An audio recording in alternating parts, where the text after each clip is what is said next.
മോൻ അവരുടെ കോലം കണ്ടില്ലേ? ചെറിയ പിള്ളേരെ പോലെ മിനുക്കി തേച്ച് നടക്കുന്നു.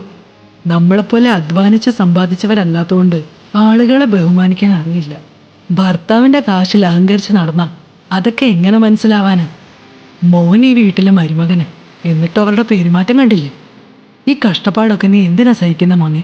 ഇതൊക്കെ നിന്റെ അച്ഛനും അമ്മയും കണ്ടിരുന്നെങ്കിൽ അവർക്ക് സഹിക്കൂ? അതിന് അവരിവിടെ ഇല്ലല്ലോ. പോട്ടെ ചേച്ചി, രജീന്ദ്രൻ സാർ പറഞ്ഞുകൊണ്ട് മാത്രമാണ് ഞാൻ ഈ കല്യാണത്തിന് സമ്മതിച്ചത്. പല്ലവിക്ക് എന്നെ ഇഷ്ടമില്ല എന്ന് അറിഞ്ഞിരുന്നെങ്കിൽ ഞാൻ സമ്മതിക്കില്ലായിരുന്നു. എന്ന് ഇടറിയ ശബ്ദത്തിൽ നിസ്സംഗമായി അഭിമന്യു കനകത്തിനോട് പറഞ്ഞു. സാരമില്ല മോനെ, എല്ലാം നേരെയാവും.